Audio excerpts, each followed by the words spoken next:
I'm a little late to the party on this one, but hey, so is the US. Demon Slayer, Kimetsu no Yaiba, Mugen Train is finally here in the US. This movie technically came out last year, I think around October or November in Japan, but it took a while for it to get here and to other countries in the world. But we finally can watch it on the big screen in the movie theater. This is my second, or no, actually third time going back to the movie since lockdown last year. So this movie is a direct continuation of Demon Slayer Season 1. We find Tanjiro, Zenitsu, and Yunosuke hopping on this train to help one of the members of the Hashira, which is like the elite level of Demon Slayers. There's this train and people are disappearing and they have to figure out who the demon is and kill them before more people go missing or get killed. Also, I forgot to mention, this is going to be a spoiler review. I am going to go into more spoiler details later on, but just so you know, if you haven't seen the movie yet and you want to go see it, go watch it in theaters or wait for it to come on streaming and then come back here. Like, save this video to watch later. But if you have seen the movie, then keep on watching. I mean, I will give a warning later on when I'm really going to get into spoilers, but for now, it's going to be spoiler free. So in terms of the format, I think this was interesting because it did feel like a bunch of episodes put together. I mean, it's still a movie, yes, but I feel like to me, it felt more like I was watching a set of episodes. Like, I think this is an arc from the manga and what would have been in the anime show, and they kind of just put it all together in one epic movie, which I think for the most part works. Right off the bat, one thing that stands out across the series as a whole is the animation style, which is absolutely beautiful. One thing that I think really makes this one stand out from other anime series and movies is that they do this blending of 2D and 3D that's almost seamless, especially in this movie. And I think that's one of the benefits of it being a movie is that they have more of a budget to really put a lot of effort into some of the 3D stuff. So again, you get a lot of that cool animation, especially when they're using their special attacks. Like Tanjiro uses water and fire, as we see it towards the end of season 1. He has water and fire. Zenitsu has electricity. And then Yunosuke is kind of just like a beast power of some kind, sort of like using nature, animals, sort of like the power of animals. That's kind of his thing. But I do think the animation is breathtaking and it looks really good on the big screen. If you can get the chance to watch this in theaters, I definitely recommend it because it looks so great. The animation is just chef's kiss. I also enjoy the action in this movie, which I'll get into a little more detail later when I talk spoilers, but I think the action worked really well here. There's a lot of great action scenes. One thing they emphasize a lot in both the movie and the show is that these are humans fighting these supernatural creatures, these demons. They don't have superpowers. They have these special techniques with their swords, but they don't actually have powers. They're not actually superhuman. These are humans who take real damage, and there's things they can't come back from because these demons, they can heal. They have the power to heal themselves. So it's different for the demon slayers because, again, it's almost fatal. Any battle they go into could be their last. So you feel that tension as the movie goes on, as they get into more fight scenes. But also, they still kick a lot of butt. While everyone does get their time to shine at some point in the movie, I think the main focus of it is on both Tanjiro and Rengoku, who is a member of the Hashira. He's more of like a fire kind of demon slayer. That's his power. It's more around fire. I think these two get most of the focus in the movie, where Rengoku becomes sort of a mentor to Tanjiro and the others, but mostly Tanjiro.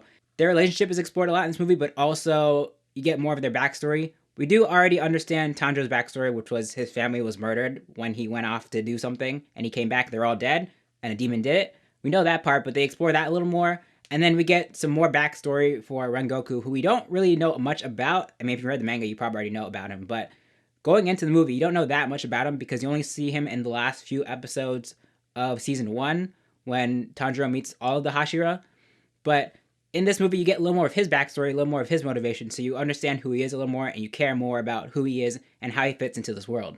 Another thing that I think they explore well in this movie that kind of carries over from the show is how much of an empath Tanjiro is. Like, he knows what he needs to do. He fights demons, he knows to kill demons, and he will do it to save lives, but he also comes at it from a different angle than I think a lot of the other characters would, where a lot of them will go in guns blazing, but Tanjiro will sit back and think, wait, is this the best way to do this? Is this gonna hurt people that aren't supposed to be hurt? Like, there's some other people mixed in with the demons that he has to try and protect, even though they are also working against him. And so he kind of has this balance of trying to do the right thing, but also not trying to get everybody killed. And that's an interesting balance that I think they do well in this movie. All right, so for this next part, I am going to start getting into spoilers. So if you have not seen the movie yet, click away or come back later. I don't want to spoil it for you, but it's been out for almost a week now, so I think it's fair game.